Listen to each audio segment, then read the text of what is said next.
Welcome to Toffee TV. It is the Daily Live Extra, or the Live Daily Extra. Whichever way you say it, it's still the same show. It's Thursday, the 5th of August. What we're talking about today is basically the Echo have come out and said no move for Mathew Nunes at the moment from Sporting Lisbon. Basically what we've been saying for the last week, really, is that without Everton getting players out, there's no movement coming in unless there's a significant change. So at the minute, the plan is to further reduce our playing staff. I think it's very easy when you are a fan to sit there and want signings. I'm exactly the same. We are in here. We're all the same, sitting there going, when do you think? When do you think? What about this? Making phone calls, whatever. But it's one of those things, isn't it? It's one of those things. So right now, I think we're all aware that we need to get players out the door. We're all aware that there's not really much room in the budget for bringing in new players. And for Everton to do it, it is going to be a case of getting those players out. And it could be a chain reaction. It probably will be. If we can get one of them out the door. Certainly if it was a case of a, say, like a Moise Keane type sale, just let's use him for argument's sake, for £35 million.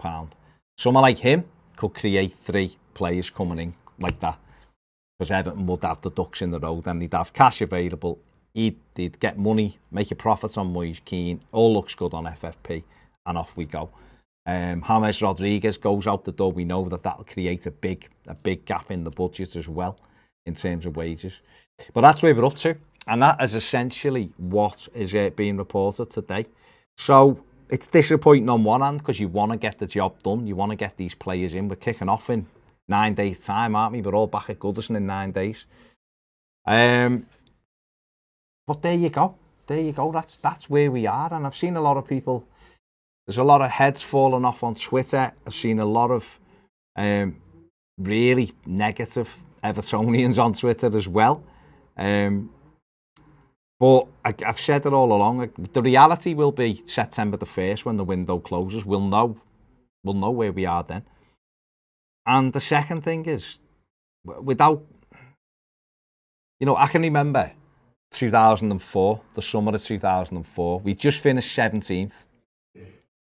We had the most exciting prospect in world football playing for us. And we sold them to Manchester United on deadline day. And the only players we brought in were Tim Cahill for 1.6 million, 1.7 million, and Marcus Bent for about £500,000. And we just finished 17th the year before. And everyone, we knew we were up against it because we were just about to lose Wayne Rooney, but David Moyes galvanised the squad. We lost the opening game of the season 4-1. That season as well, at home to Arsenal. So people were ready to, some people were ready to throw the towel in, but we galvanised it. And we ended up finishing 4th. And so you can look on paper, because I've seen a lot of this today. I've seen people saying Watford and Palace have left us behind now with these signings this summer. It just blows my mind. Absolutely blows my mind that some people look at Everton and go, they're crap. But look at, like someone said, Leeds have left us behind. A team that finished above us on goal difference because we threw the towel in at home. We won 2 home games from December the 20th, I think it was, 2. And one of them was the last home game of the season. So we have to have a little bit of perspective. Everton clocked 59 points last season with a manager that wasn't hands-on, with not really a balanced side, with the only squad in the Premier League to have an injury to every single squad member. The only team, not the only team, because some teams had bad injuries as well, but we lost 3 most influential players for 3 months at a time. So there was reasons why we didn't post 70 points last season. So I think there is room for some optimism. I understand. Listen, I'm not sat here going, if the window closed today, I'd be delighted, because it wouldn't be. Because we need a right back first and foremost. But I think we just have to keep that perspective and go, We've got a manager that's more meticulous than the last one. We've still got Dominic Calvert-Lewin and Richarlison who will score goals for us, no problem.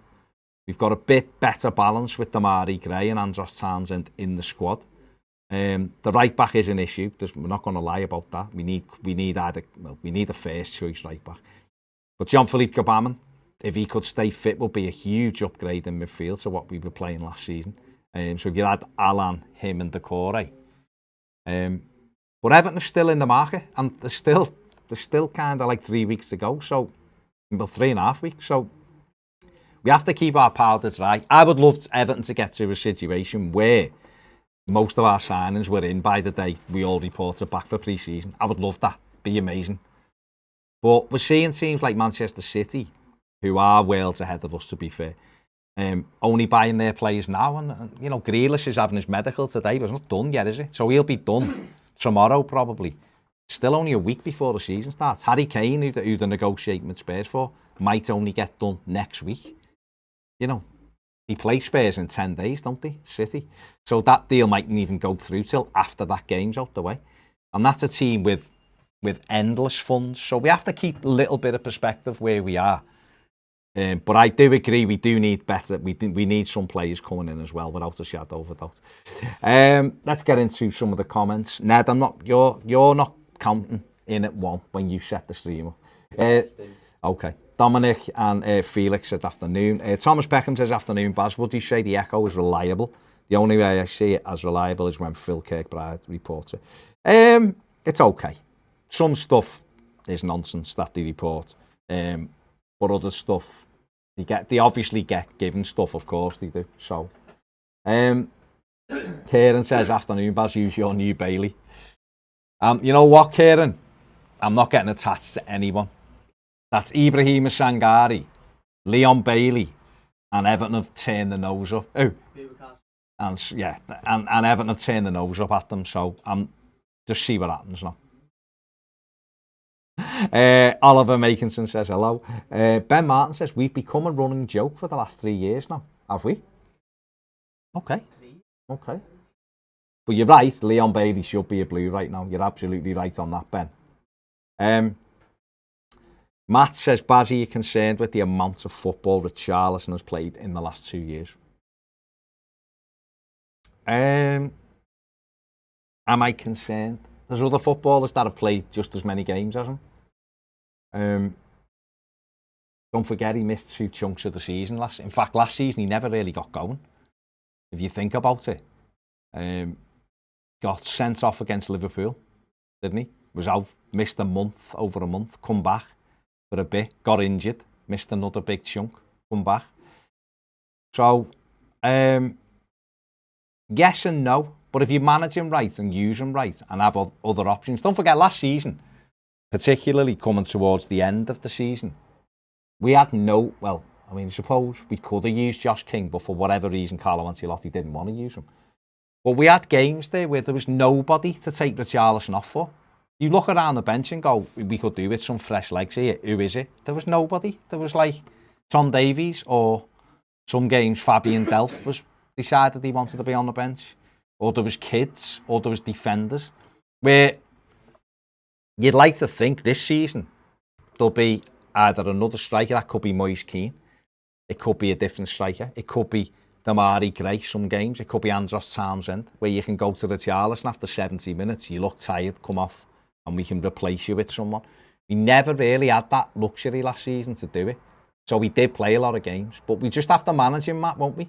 Still a young lad.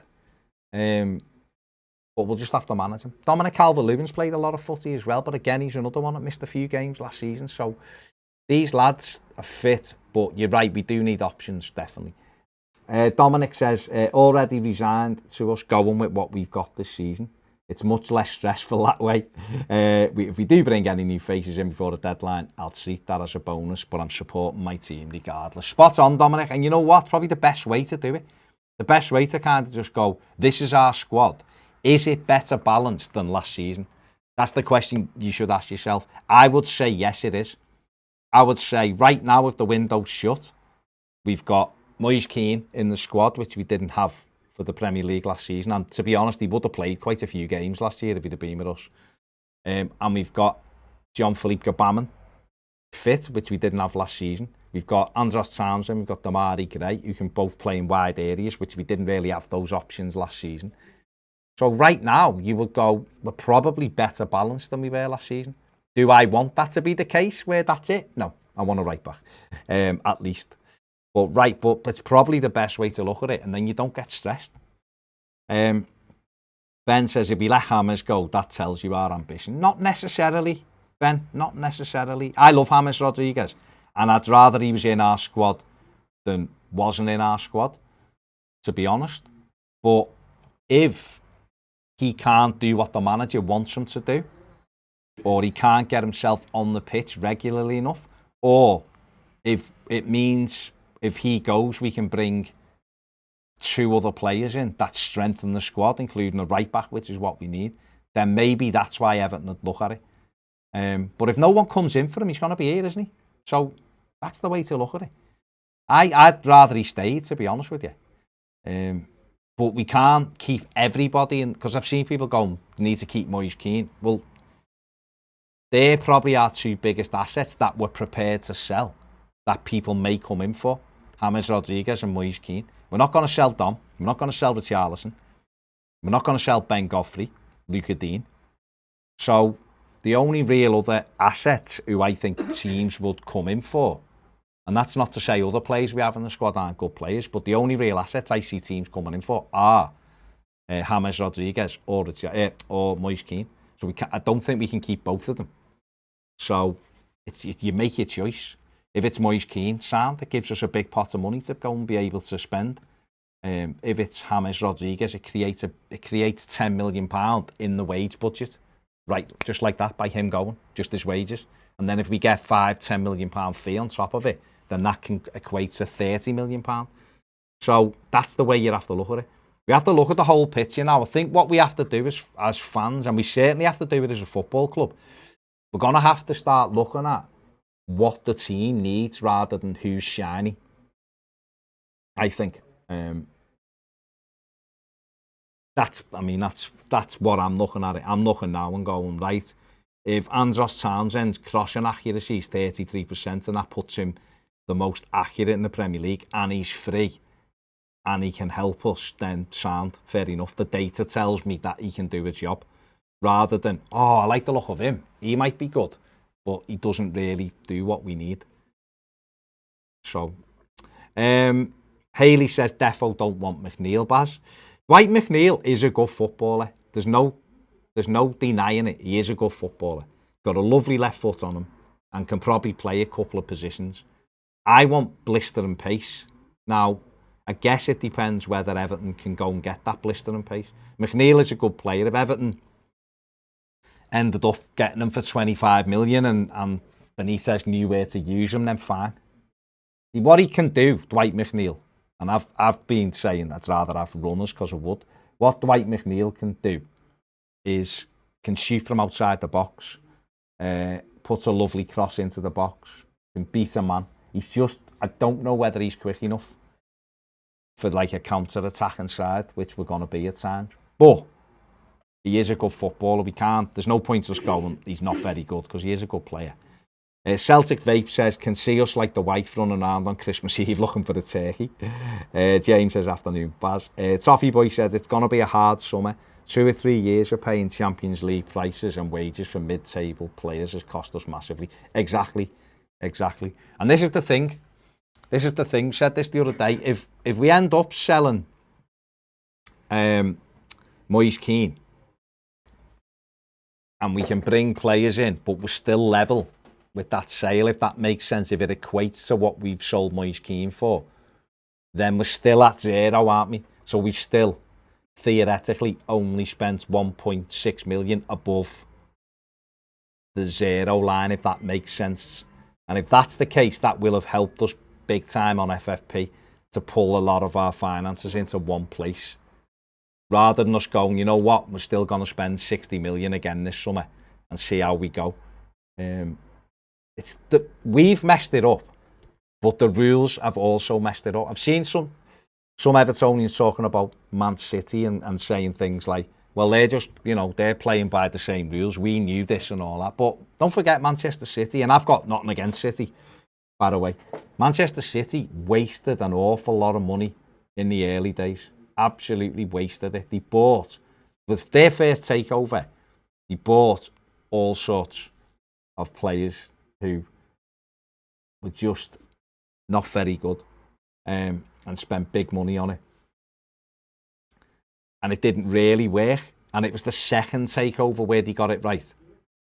Shinawatra come in and put money in and they wasted it. And then they got, obviously, Sheikh Mansour come in and that's when it went up another level. So they did buy players to move them up the pitch, move them up the thing. I mean, that's for a start. Sorry, this is nothing to do with this. That's getting wiped off for a start. But you just wanted to write that on that board.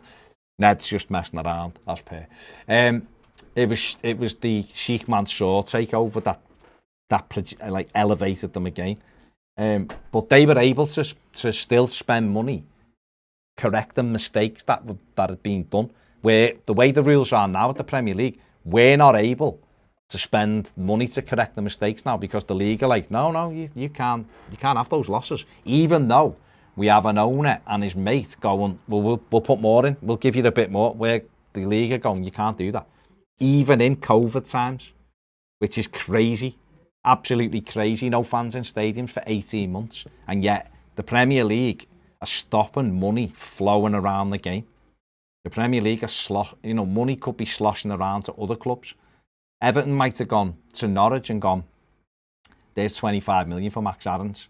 And Norwich have gone, sound, right, we're going to Preston to buy him, and we're going to buy someone from Blackburn. And then Blackburn have money and they can go and get someone from Wickham. And the money's in the football pyramid. At the moment, the money isn't in the pyramid because the Premier League, in their wisdom, are going, no, we've got our own rules that protect the big teams at the top and allow them to spend what they want because they earn commercially a lot more than you. So you stay in your lane, because we don't want you breaking up our money, which is obviously subscriptions and stuff like that. And that's the way it is. Dominic Hughes says people need to chill, we'll be fine. Oliver Makinson says, Baz, what do you think Jorge Sanchez from America and Mexico? I've seen a little bit of him in the Olympics, that's it. I had a little look on White Scout and a couple of other things. He looks decent, but I haven't seen enough of him to be able to say, yeah, he'd be a sound signing for us. Thomas Peckham says, Fabian Delph, Andre Gomez, John Joe Kenny go, we'd be able to get Dumfries and Nunes in. Yeah, we would, Thomas. Absolutely, but for them to go, we have to have someone coming in for them, don't we? And at the moment, that's not happened. Neil says, afternoon, tuning in for another feel-good episode of Ted Lasso. Ted Lasso's amazing. Winston says, Baz, do you reckon we'll end up getting a few loans late in the window because we can't sell to buy what we need? We could use the loan market, definitely. It's still a case of we probably have to free up a little bit of the wage bill. But I think a couple of our players will go out the door. Might be late on, but I think they will go out the door. So that'll give us a bit of room, bit of wiggle room to go and maybe get what we need. So we'll have to wait and see, yeah. SR says, I think we should have taken the risk buying Bailey as we knew we were going to sell. Same goes with the right back. But we haven't sold yet, have we? And so if they think we can't take that risk because nobody is showing any interest in any of our players, it's difficult to take that gamble, isn't it? Maybe we gambled last summer on that. And we gave Ancelotti money. That wasn't really, we were trying to do business and it didn't really happen. Maybe we're too far over the line to take the gamble. Ryan says, I think Nunes would be a strange signing. He is a centre midfielder and we have plenty. He may be an upgrade, not seeing him play personally, but would be a risk getting another one when we can't shift a couple. It depends though, doesn't it, Ryan? I kind of agree with what you're saying, but he's a different profile to what we've got. And at some stage, you've got to build your first team out, haven't you? And what it also does is it tells those other lads, you're not wanted. Someone like Fabian Delph has been told to go and get another club. So it's on him now. We'll know now in these next couple of weeks whether he's totally and utterly money orientated, or whether he's still got a little bit of desire to play the game of football. If he stays at Everton, it's because he just wants the contract for another year. If it was me and I was his age, 31, and I've had 2 years of, I think he's played 20, I think he's been involved 26 times in 2 years, I think, something like that. So he's pinched the living out of the club. If I was him, I'd want to go and have a game of footy because I'm 31. I haven't got long left to play the game. Sitting on the bench at Everton, having the manager telling you you're not wanted. What's the point? So I'd be saying to my agent, right, get me a club, wherever it is, whether that's the Premier. I'm sure a Premier League club would take him. Everton would subsidise his wages to get him out the door because rather than paying him 80 grand a week, if Burnley or Watford or someone like that said, well, we'll have you, but we can only give you 40 grand a week, I'm sure Everton would pay the other 40 to save 40, if that makes sense. So, if I was him, that's what I'd do. I'd want to go and play the game of footy because your career's gone. Your career's over soon. Why sit on our bench just to get the money? So, but it's on him. We'll know. Andy Campbell says, good day from Melbourne. Good day, Andy. Mathew Barry says, afternoon, Baz. Do you think Benitez will play 4-3-3 at home this season with Jean-Philippe Gbamin as the 6? Decore and Alan in front. I think that's the best way to play with wingers and still have cover. Possibly, Mathew. I think he does like the 4-2-3-1 as well, doesn't he? But 4-3-3, if you've got those three in midfield, you've got energy off the core, you've got Gbamin knowing the role and Alan going and hunting. And then I guess at the minute you would have, because Richarlison won't be available, you'd have Andros Townsend and probably Damari Gray on your flanks, and you'd have Don through the middle right now. Or you'd have James if he stays on one side and Damari Gray or Andros Townsend on the other. And that gives you that cover. You're right, it gives you cover because you've got the three lads in midfield, so them three can almost play as a proper front three. But we'll see. Adam Lilford says, by the sounds of the John Blaine show, we're going to fail FFP regardless. That being said, I'd go balls deep and get what we need. Hello to Mark G. Well, it's up to the club, isn't it? We can say that's what we want to do, but it's up to the club. Chris Warby says we need to give Rafa time. The guy is essentially paying for the mistakes of previous managers' poor recruitment. He is. Lewis Franklin says James to go, not a Prem player. Don't know whether it's not a Prem player. It will free up some much needed funds. James Rodriguez is fantastic. The problem with James Rodriguez is getting him fully fit and on the pitch every week. But he is a fantastic footballer. Stephen Lloyd says Rafa will never be welcome. Well, I think he will be by a lot of fans, Stephen. You mightn't like him, and that's fine. But I think if he starts winning games, he'll be more than welcome, mate. Because at the end of the day, we support the team, don't we? Austin Bunch says Leon Bailey to Villa confirmed or not? Yeah, been confirmed. All done. Happy birthday to Billy Bingham. He turns 90 today. Yes, that's from Eugene. He does. Lewis Franklin says we need to get behind Rafa. I think we'll be a much stronger team than we were under Ancelotti, even with no big names. 100% we will. People have got a love in with Carlo Ancelotti, and that's fine. And I've seen people rewriting history as well, now saying, oh, we knew that we had no money, so that's why he left. Nothing to do with that, mate. Real Madrid lifted their skirts up, showed him a bit of leg, and he jumped like that. So all of that nonsense about, I want to be here and I want to do this, because he thought he wouldn't get another big job. The man was on £1 million a month, and we won 2 home games from mid-December. So I liked Carlo, I did, but I'll be honest, I'm not really that bothered he's gone, because I want a manager that demands more. I don't want a manager that just goes, go and play. If we had 20 world-class players, and you said to me, choose your manager, Rafa Benitez or Carlo Ancelotti, I'd have Carlo every day of the week, because I think with world-class players, and he's given it the big one with his arm round them and taking them for food and telling them they're gorgeous, brilliant, absolutely brilliant. But Everton don't have that. So you can't just go and play with Everton. You can't do it. Pep Guardiola doesn't stop coaching from the first seconds of a Man City game to the 95th minute. And then even when the whistle's gone, he's on the pitch still telling them what they should have done. That's a team that has won 4 of the last 5 Premier Leagues. Just got to a Champions League final, won FA Cups and Carabao Cups and whatever. They're an incredible football team. They're hungry.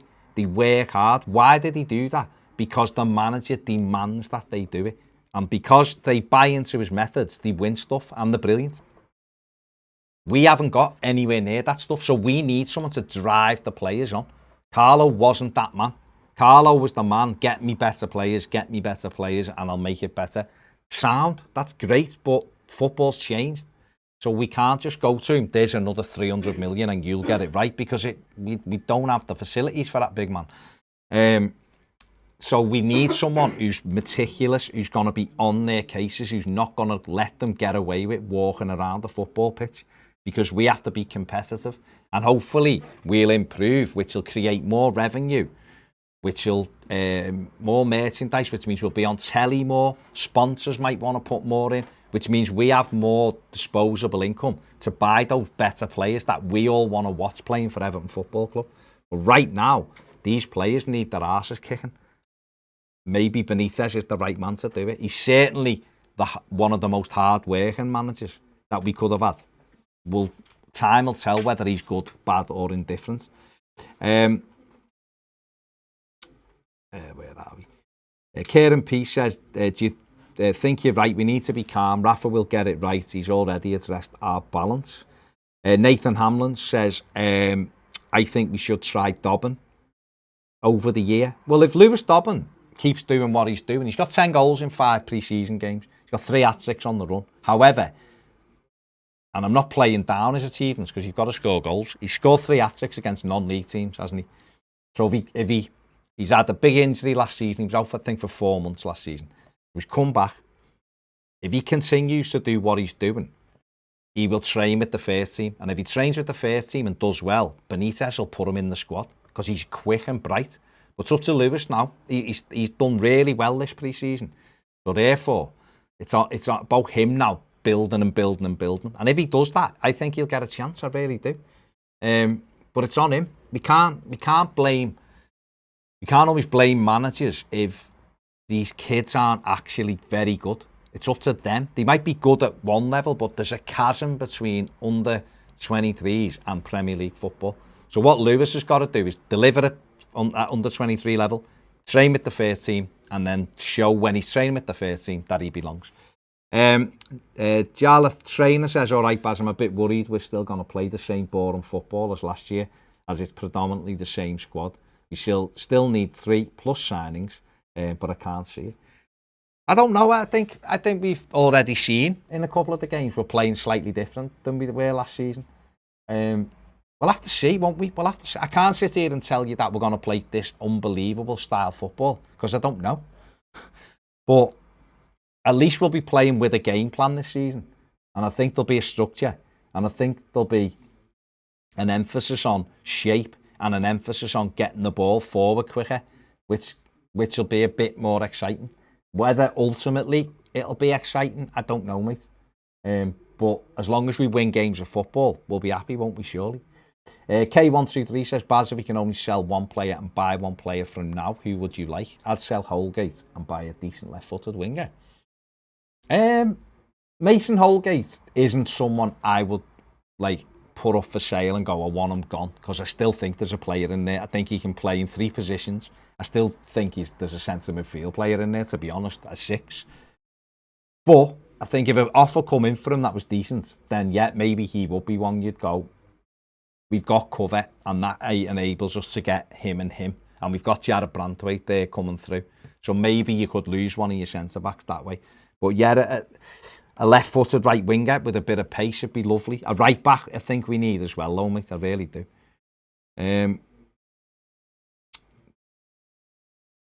Anthony says, do you expect the club to pull a signing out of nowhere? A bit like the Ings to Villa.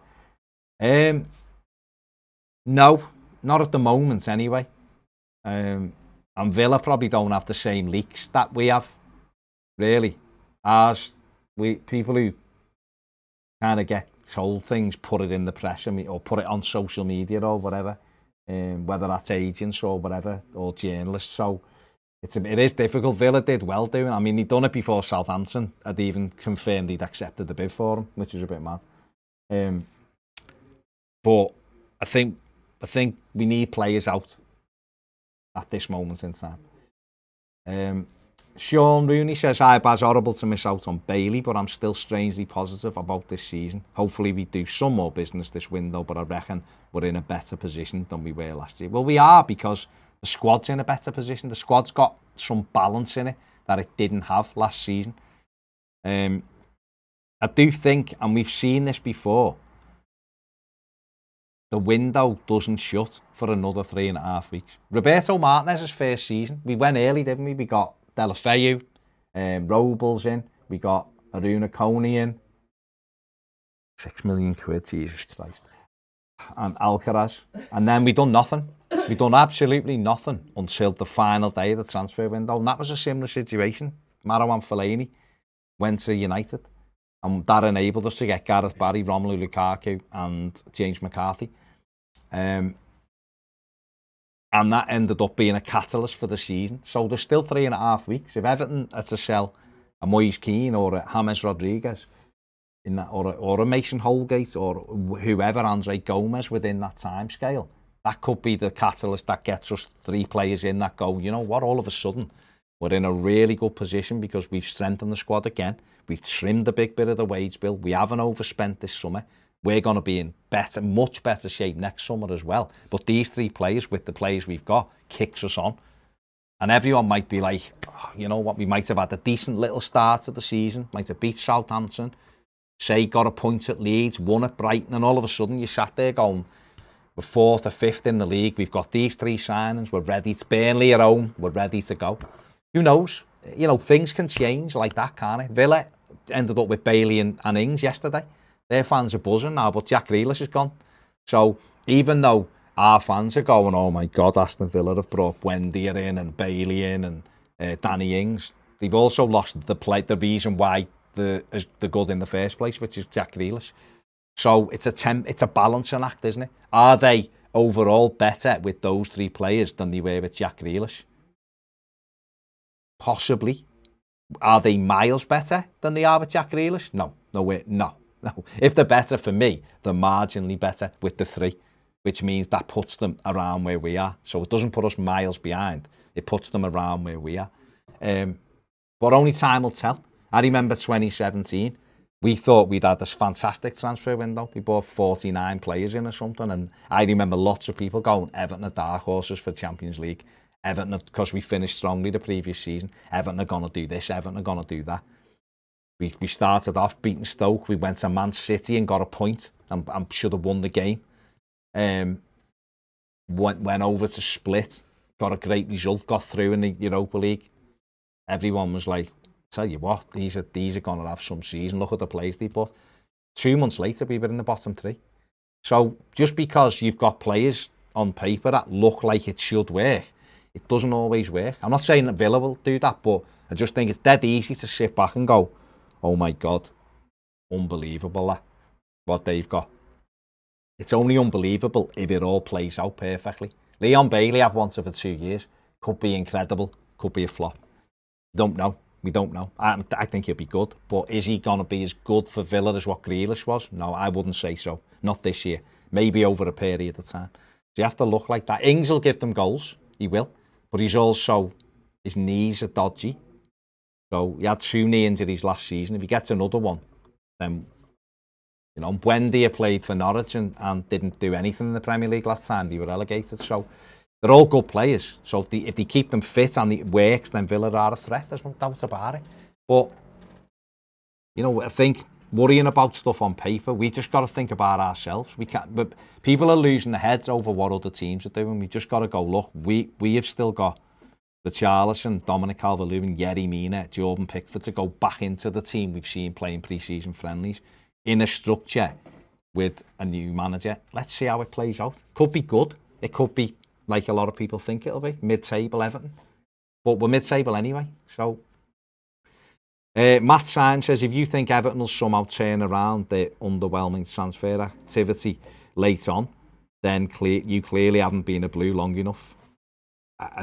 Not sure who that may kind of mentioned to, but Matt Syme, I've seen a hell of a lot of transfers in my life as an Evertonian. Some windows have been great, some windows have been horrific. But I just mentioned the 2013 one. If you're telling me that Everton didn't turn around that window, then I would tell you you've been an Evertonian for about 3 years. You might tell me different. I don't know who that's directed at, me or other Blues, I'm not sure. Ryan says the loan market could be fascinating. Hudson-Odoi, James, Dalot. Not James, James, as in Daniel James, sorry. Can't see James without saying James. Going to be loads of decent players available, no need to panic. Correct. Keith, what do you reckon about Ings to Villa, Baz? Good signing for them. 30 million quid for a 29-year-old with knee injuries. Seems a bit excessive to me. But if he stays fit, he's an asset to them because the lad scores goals. Gary Waters, I for one will welcome wins, 100%. Alex Kenner says if we sign Dwight McNeil, it shows the club doesn't know what it wants. Every man and his dog knows we need pace in this side, yet still wanting to sign slow players. He's going to cost upwards of 25 million, and I'd rather the money be spent on Dumfries and some players to fill the squad out. I'll back the lad, of course, but it gives me the vibes I got with Iwobi. Possibly Alex, but what if they have actually got a plan for this lad, whereas I don't think we did have with Alex Iwobi? Don't know. Mick Flynn says if James goes, we're going to need a good number 10 with the situation. Depends how we play, Mick, I guess. If he goes 4-3-3 with two wingers and Dom, then not as much. If he goes 4-2-3-1, then we would need a number 10. He's tried Damari Gray in that position, hasn't he? I don't know whether that would work. Tazul says, squeaky bum time. Jonesy says, are you optimistic about the new season? Yeah, because I honestly, I see some people's messages, I see some people's tweets, I see some people's posts, and I just think if I was that like wound up and upset by it, I think I'd walk away from Everton. I really would. If I was there and just going, all I can see this season is 15th, then I think I'd have to jack it in. I really would. We've played 4 pre-season games. We've won every one. Well, we've won 3 of them and won the other one on penalties. You know, we've conceded 1 goal in pre-season. And I know you can't take anything out of pre-season, but I don't understand where the total negativity comes from. I understand you can get wound up looking at other teams buying players, but Villa have bought players. They've lost the best player that they had by a country mile. Spurs have bought a few players because they know they're losing their best player by a country mile in Harry Kane. The reason why they've been able to stay in the top 5, 6 over the last 10 years, or certainly over the last 7 or 8 years with Harry Kane involved. So I am optimistic.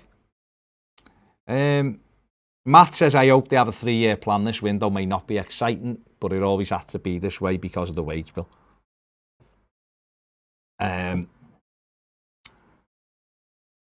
EFC Gibbo got a season ticket yesterday, is right, mate. Jack, yeah, I'm not doing any more negativity because it's boring. Everton Gale says, some journalist from Football Insider says Spurs are coming in for Dom if Kane leaves. Surely as Dominic Calvert-Lewin leaves Everton for Tottenham, he needs his head testing.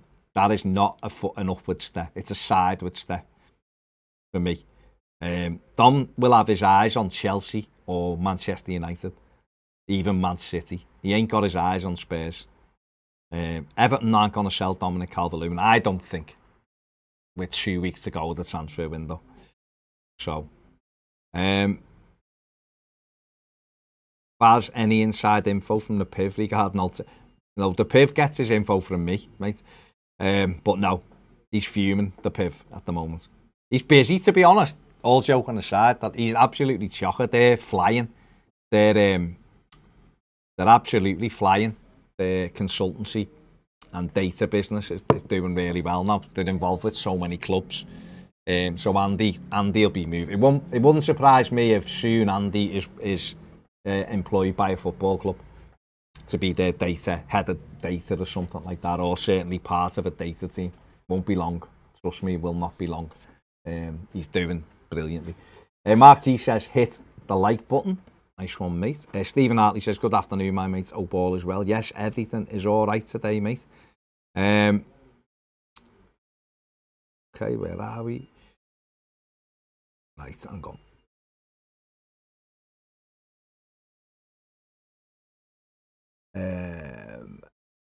George Sutton says, what would happen if we broke FFP? I think we have broke FFP, to be honest. It'd be more than a fine, mate. It'd probably be points deduction. So,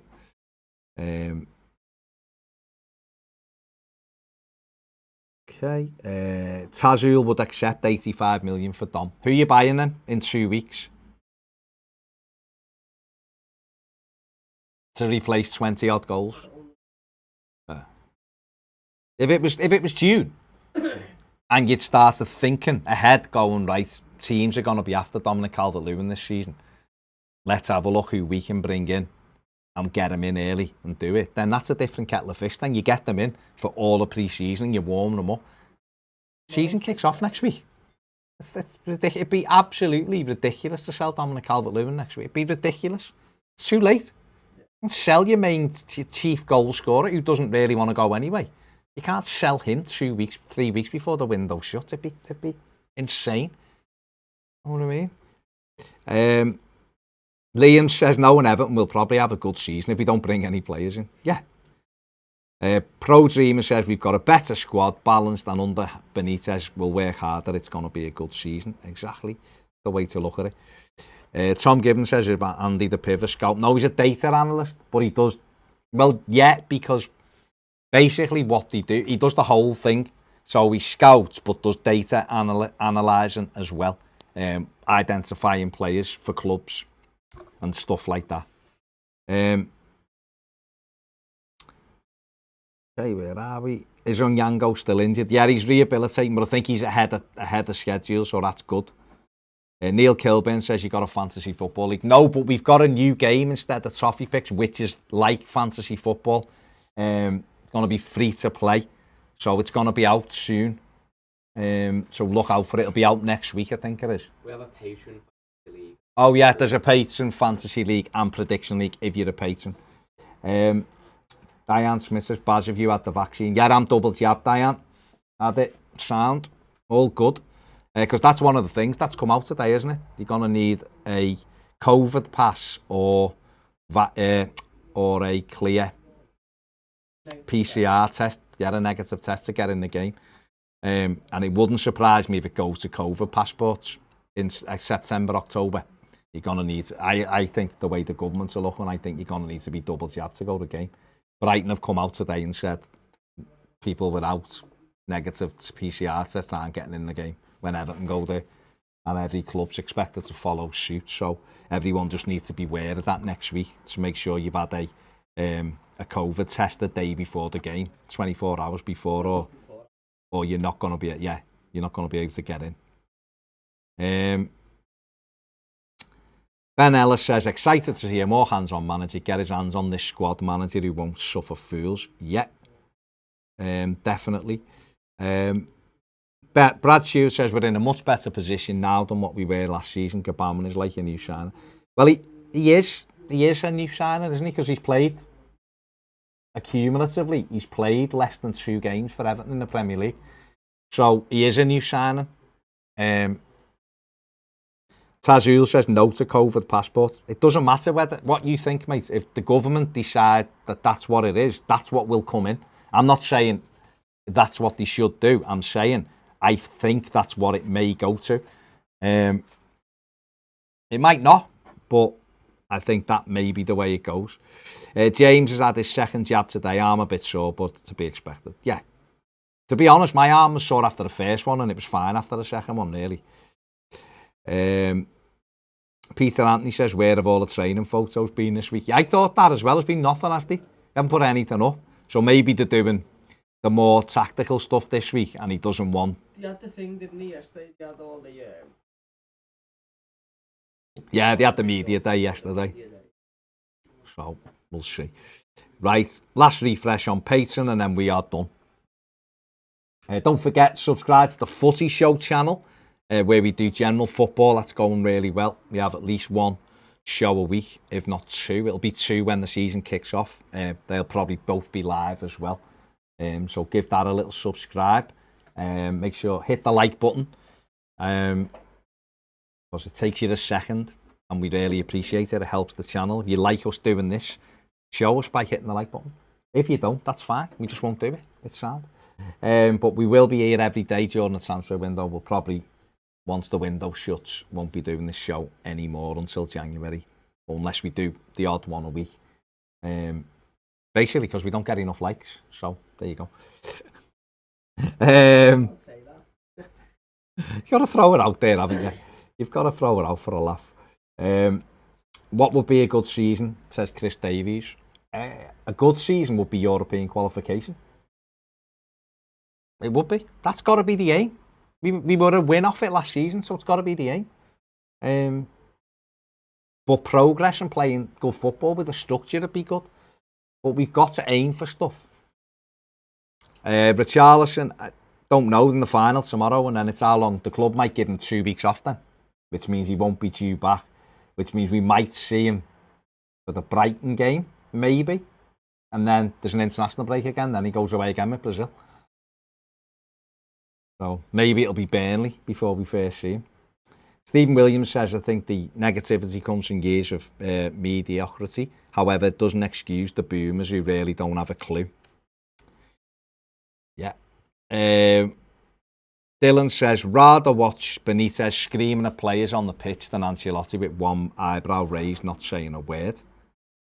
Christopher Rawthorne says, Baz, there's too many drama queens. My first game was Everton game was the second division in 1954.